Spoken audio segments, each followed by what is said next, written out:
The first thing historians noticed wasn't what was written. It was what had been removed. In 1929, when the Diocese of Baton Parish attempted to restore its early records, they found that everything between 1846 and 1848 had been torn from the ledger, clean, deliberate, and burned along the edges. The priest who handled the book claimed the smell of iron and smoke rose from the pages, as though the fire still remembered. Locals spoke of Ashford Parish, a small settlement swallowed by swamp and time, but no map ever named it. Only an 1872 letter from a Jesuit archivist mentioned it in passing. A field where the Lord was mocked and the soil refuses the host. That single sentence was enough to send a young historian, Margaret Vance, into the ruins in 1931. What she found there would never reach the newspapers, only whispered among archivists and gravekeepers. The plantation had once belonged to a man named Thomas Ashford, and what happened beneath his cypress trees had been called justice, though every witness later vanished or went mad. Thomas Ashford was not born to Louisiana. He came from the colder hills of Virginia, educated, refined, and carrying old European money whose origins no one could quite trace. In 1838, he purchased a wide stretch of swamp and sugar fields near St. Landry Parish. Within 5 years, it had become one of the richest plantations in the South. But there was something strange about the Ashfords. Their estate chapel bore no cross, only a carved circle of interlocking thorns, an emblem said to predate the church itself. Visitors described odd rituals after Sunday Mass. Silent processions, women veiled in black, men reciting prayers in a language that was not Latin. His wife, Evelyn Ashford, was a quiet beauty, daughter of a New Orleans judge. Her diary, later found buried behind a fireplace, suggested an awareness of her husband's secret practices. "Thomas keeps the fields awake," she wrote. "He says the soil must never rest, or it will remember." The event that began the nightmare occurred on the night of June 3, 1847. Evelyn returned early from a church gathering to find her husband's chamber door ajar. Inside, by candlelight, she saw him not alone, but in the company of 3 of his male slaves, bound in a ritual position upon the bed. Witnesses would later claim she did not scream. She simply watched, then turned away and called for the overseer. By dawn, the slaves were dragged to the square. But it was Evelyn who commanded the punishment, not the husband. She spoke to the gathered crowd with an eerie calm, declaring that sin had crept into the heart of their master, and threw him into the land itself. The punishment, she said, was not revenge. It was cleansing, and the cleansing would not stop with the men on the bed.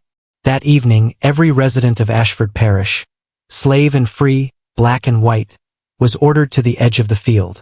Torches circled the clearing, their smoke thick with burning salt and laurel. The overseer, trembling, read from a torn Bible while Evelyn stood barefoot in the mud. Behind her, Thomas Ashford knelt, gagged and shaking. His own wife held the whip. But this was no ordinary flogging.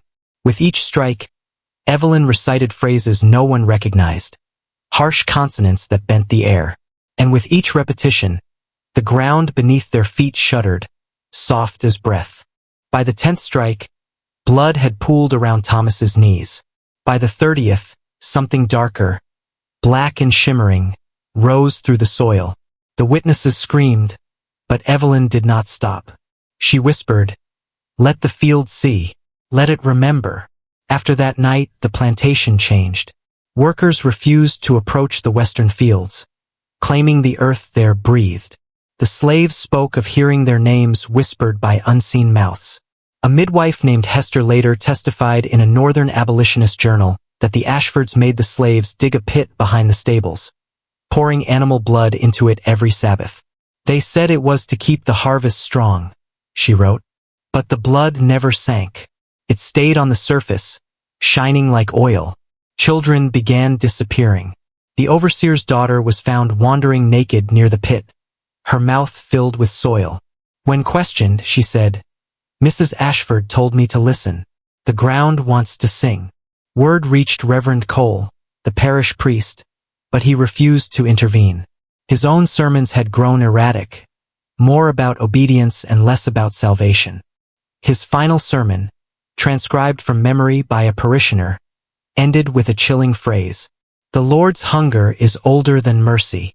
Cole stopped visiting the plantation but was seen walking its perimeter at night, holding a lantern and muttering to the earth. Within weeks, he vanished. His room in the rectory was found empty except for a small jar filled with black water and a note. Evelyn showed me the real gospel. On July 12, 1847, the town gathered again. This time, the punishment was for the husband. Evelyn declared Thomas possessed, that he had opened a gate through unholy desire. The slaves were forced to chain him to the old oak. A fire was built, but she forbade burning. Instead, she ordered him flayed alive as hymns were sung. Witnesses claimed the hymns turned to screams halfway through, that voices rose from the soil beneath the choir. One man later swore the roots of the oak writhed like serpents. When dawn came, nothing remained of Thomas but a husk. The field around the oak turned black, as if charred by invisible flame. Evelyn said only, "The Lord is fed." Afterward, a strange fog rolled through the plantation each night. Livestock were found bled dry, the soil slick with residue like tar. The townspeople called it the Black Veil. Visitors from neighboring parishes stopped coming. Mail ceased. Those who stayed began experiencing vivid nightmares. Voices whispering beneath the floorboards, shapes behind mirrors. The enslaved people attempted to flee, but none who ran west returned. The forest swallowed them whole. By August, Ashford Parish was effectively cut off from the world. Evelyn took to her husband's office, sealing herself inside for days. Servants claimed they heard her speaking softly to someone, or something. When they finally broke the door, she was kneeling beside the hearth, her fingers blackened, scribbling circles and runes on the floor with charcoal. Her diary for that period reads, "He speaks to me through the roots. The field forgives me if I feed it. It forgives all who bleed."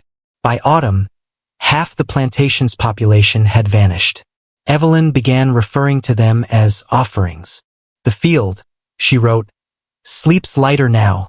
A group of enslaved children was gathered and trained to sing hymns. Evelyn composed herself, melodies that contained no known words.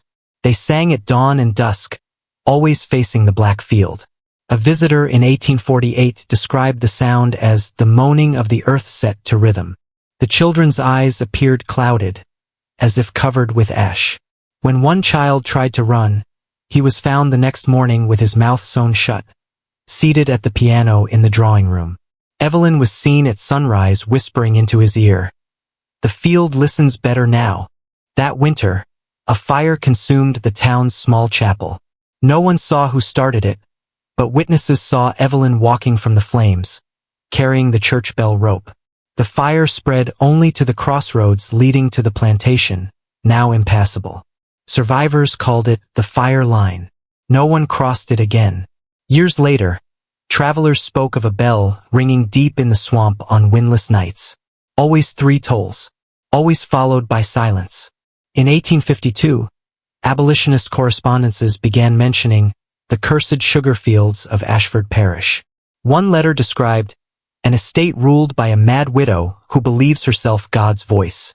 Union scouts during the war found the plantation eerily preserved, houses clean, crops tended, but no living soul in sight.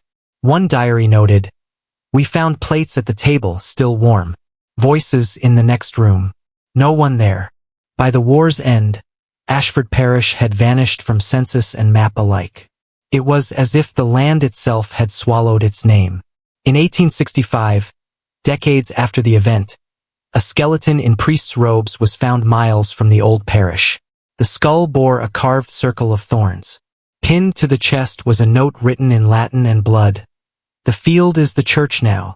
The remains were buried without ceremony. That night, the gravedigger hanged himself, leaving only 2 words scrawled in soot on his wall. "It listens."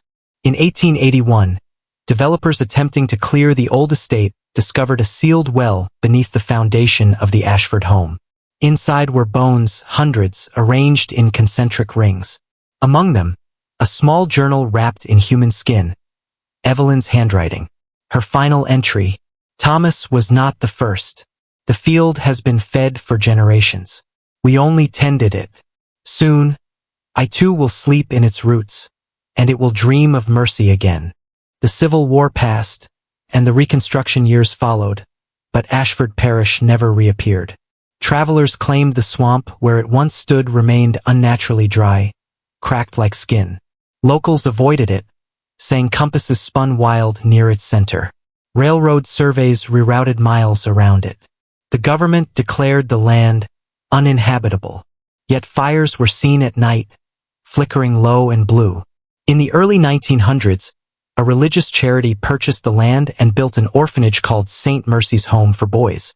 Within months, staff began reporting strange phenomena. Children speaking in sleep, reciting hymns unknown to them. One nun, Sister Agnes, wrote, "They hum before dawn, facing the western field. Their voices match no note in any human scale." By 1905, the orphanage closed. The official record cites health reasons. When the orphanage was abandoned, investigators found hundreds of drawings tacked to the dormitory walls. Each showed the same scene. A woman in a white dress standing before a tree, her arms raised as dark figures crawled from the ground. Every child had signed the same name beneath their picture, Evelyn. Experts dismissed it as mass hysteria. But one psychologist kept a drawing, noting that the soil smudged onto the paper matched ash mixed with blood. During the WPA oral history projects, an interviewer recorded an elderly woman near St. Landry claiming she was a child servant at the Ashford Plantation. Her voice trembled. She said if we sang, the pain would stop, but the field never stopped eating. At the end of the tape, before it cuts, the woman hums a tune, thin, wavering, almost like breathing. When audio experts later analyzed it, they found a second voice underneath hers, lower, slower, repeating the same words backward.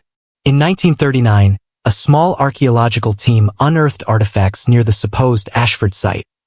Rusted chains, fragments of bone, and a copper pendant bearing the thorned circle. Every member of the team later resigned. 2 were institutionalized after claiming to hear singing in the soil. The artifacts were sealed by the church and officially lost. The lead archaeologist left one final note before disappearing. The ground remembers its choir. In 1950, an anonymous parcel reached the diocese archive, Evelyn Ashford's full diary, preserved in wax. It ended with a confession written in crimson ink. "He was not my husband when I found him. He was the field made flesh. I only gave it back what it wanted. And now, as it takes me, I see the truth. The Lord we pray to is not above us. He sleeps beneath." The parcel contained a small vial of black dust labeled Ashford soil. No one knows who sent it. The archivist who opened it was found days later at his desk, hands clasped as if in prayer, mouth filled with dirt. Ashford Parish was never rebuilt. No record marks its fall. But every few decades, when the earth splits and the swamp exhales, locals still swear they hear the faint echo of a woman's voice, counting. Not years, not souls, just offerings.